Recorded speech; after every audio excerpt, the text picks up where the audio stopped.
मुख्यमंत्री योगी आदित्यनाथ तस्वीरों में आपको नजर आ रहे होंगे, क्योंकि लखनऊ में भी कार्यक्रम के उपलक्ष्य में एक प्रदर्शनी का आयोजन किया गया है। उस प्रदर्शनी को मुख्यमंत्री भी देखते हुए, इसके अलावा देखिए तैयारियां पूरी कर ली गई हैं, मंच सज चुका है, लोग तैयार हैं, बस इंतजार इस कार्यक्रम के औपचारिक अवलोकन का। और उसके बाद आपको अलग अलग जगहों से एक सुर में भारत के राष्ट्रीय गीत वंदे मातरम का गान सुनाई देगा।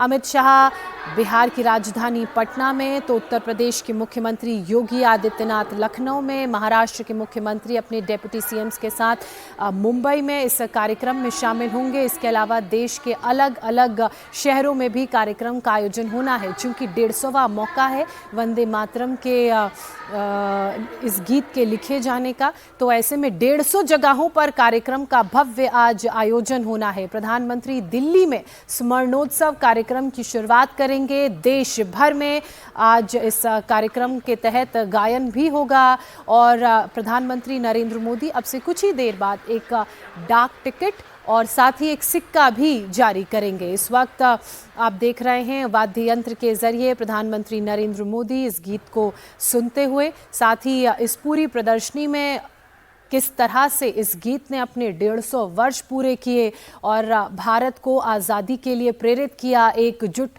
एक सूत्र में पिरोने का काम किया, इस प्रदर्शनी के जरिए वो सब दर्शाया गया है। उसे बारीकी से देखते हुए, समझते हुए प्रधानमंत्री नरेंद्र मोदी नजर आ रहे हैं।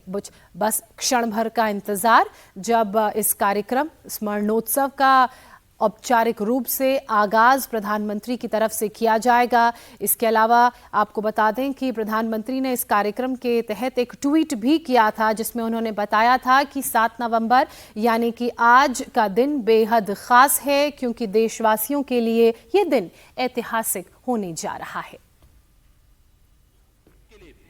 अन्न उत्पादन करता है और जब भारत का हर नागरिक स्वार्थ से ऊपर उठ करके अपने कर्तव्यों के मार्ग पर आगे बढ़ता है, तो सही मायने में वह वंदे मातरम का ही गान कर रहा होता है। और यही वंदे मातरम के प्रति हम सबका दायित्व बनता है, यही हमारा वंदे मातरम है।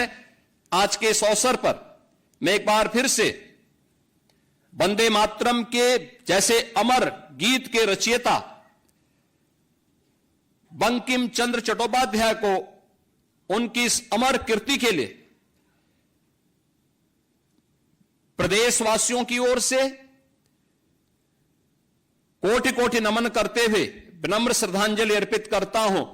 और आप सबसे इस बारे में आग्रह करूंगा कि उत्तर प्रदेश पिछले 8 वर्ष में जिन ऊंचाइयों की ओर अग्रसर हुआ है, यह हमारे कर्तव्यों की ही एक अभिव्यक्ति है।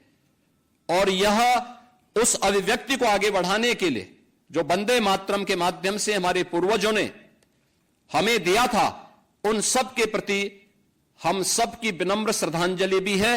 मैं आज के इस अवसर पर एक बार फिर से पूरे प्रदेशवासियों को वंदे मातरम के 150 वर्ष पूर्ण होने पर आयोजित इस स्मृति महोत्सव के कार्यक्रम में हृदय से बधाई देता हूं और इस कृति के अमर रचयिता बंकिम चंद्र चट्टोपाध्याय को विनम्र श्रद्धांजलि अर्पित करता हूं। धन्यवाद। जय हिंद।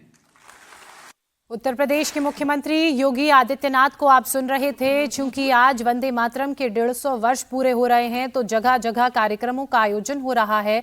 उसी के तहत पहले उन्होंने प्रदर्शनी देखी और उसके बाद वहां मौजूद लोगों को संबोधित किया और इस गीत के रचयिता को भी श्रद्धांजलि अर्पित की और बताया कि कैसे एक माला में पिरोने का काम इस गीत ने किया है। अब ये सीधी तस्वीरें हम आपको इंदिरा गांधी स्टेडियम से दिखा रहे हैं। वंदे मातरम के 150 वर्ष के मौके पर स्मरणोत्सव का आयोजन कार्यक्रम की शुरुआत करने के लिए प्रधानमंत्री नरेंद्र मोदी देखिए मंच पर पहुंच चुके हैं। थोड़ी ही देर में एक डाक टिकट और स्मारक के साथ ही एक सिक्का यहां से जारी किया जाएगा। सीधी तस्वीरें मंच से आप देख रहे हैं, बड़ी संख्या में लोगों की मौजूदगी है।